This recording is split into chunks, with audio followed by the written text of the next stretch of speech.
Quando falo de apresentar crianças, a pergunta a se fazer é: onde eu tenho na Bíblia isso?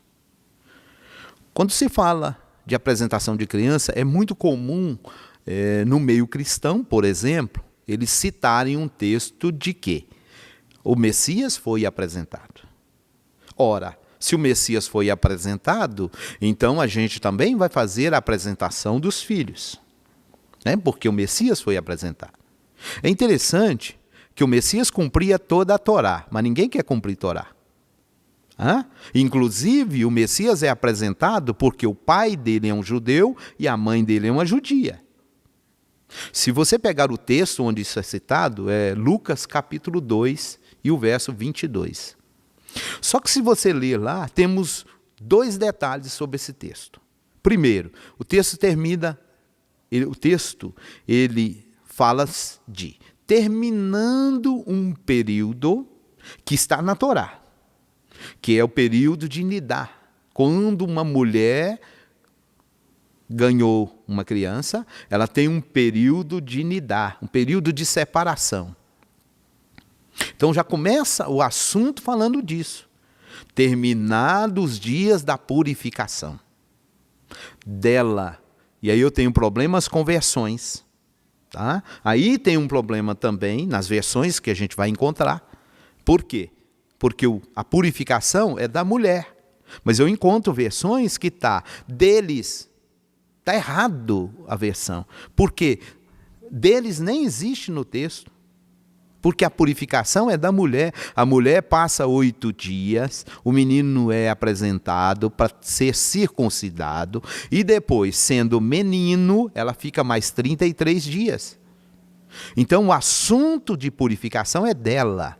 Tem versão que não tem versão que tem cumprindo-se os dias da purificação dela, e tem versão que colocaram deles. Estaria errado. Mas tudo bem. Então, primeiro, o assunto já está falando da Torá, cumprindo um período que a Torá estabelece. Então, os pais estão cumprindo a Torá. Por isso, vão fazer o quê? Levar o menino, que aí a sequência está. Segundo a lei de Moshe. Com terminados os dias da purificação, segundo a lei de Moshe. Levaram a Jerusalém para apresentá-lo ao Senhor. Espera aí, então é a lei que estabelece que eu tenho que apresentar uma criança? Sim. Agora, como é que a pessoa apresenta a criança se ele não cumpre lei? Como é que ele quer usar esse texto da Brit Hadashah se ele não cumpre Torá? E o texto está falando de Torá. Aí eu volto de novo. Como é que a Torá acabou e eu estou querendo apresentar criança dentro da igreja ou onde for? Se o texto está falando que ele foi levado conforme a lei de Moshe, a lei de Moisés. Para que se apresentava a criança conforme a lei de Moshe? Outro detalhe. A lei estabelece que quem era apresentado era um primogênito macho. Então não apresentava menina. Mulher não era apresentada.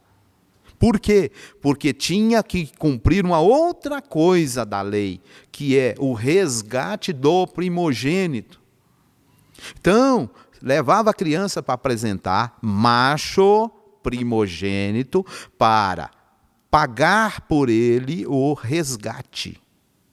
Pedion rabén na língua hebraica. Então, aquela criança que eu resgatava pagando o valor de 5 moedas de prata, eu resgatava aquela criança, aí eu poderia criar a criança. Porque está escrito no capítulo 2:23 de Lucas, está errado, porque isso aí é um inserido de texto. Esse texto, por exemplo, está entre parênteses, ele não existe, apesar de ser uma citação da Torá. Mas em Lucas ele não existe, alguém colocou ele depois. Tá? Lá está escrito assim, porque está escrito na lei do Senhor, todo primogênito será consagrado ao Senhor. Isso não existe na Bíblia. O que está dito na lei do Senhor? Todo primogênito ele não será consagrado. O que é consagrado? Pertencendo pertencente a alguém. No caso, ao Eterno. O texto está dizendo que ele será consagrado. E aí as pessoas pegam isso, o texto nem existe na Brit Hadashah, ele foi inserido, e colocam e querem fazer as coisas em cima disso. Eu vou levar minha criança para apresentar ela, eu vou consagrar ela. O texto não existe. Mas o que está dito na Torá? Todo primogênito pertence ao Eterno. E por que eu apresentava então esse primogênito macho? Porque eu ia comprá-lo do Eterno. Ele já é do Eterno. Ele não será consagrado ao Eterno. Ele pertence ao Eterno. O Eterno falou lá na Torá, todo primogênito é meu. E se eu não quiser resgatar o primogênito, ele pertence ao Eterno. Esse é um problema dos pais.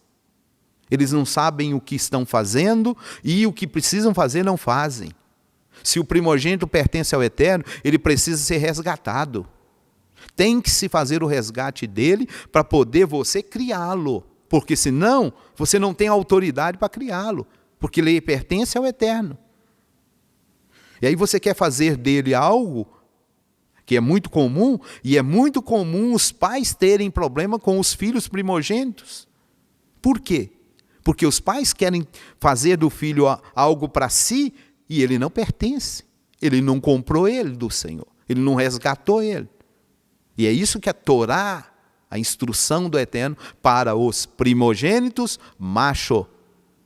Então, não existe apresentação de criança. O contexto era a Torá, o contexto era a lei do Senhor. Eu não quero dizer aqui que quando eu tenho um filho ou uma filha, eu não deva me alegrar com essa bênção. Não é isso que eu estou dizendo. Eu estou dizendo usar a Bíblia para fazer determinadas coisas sem conhecer contexto.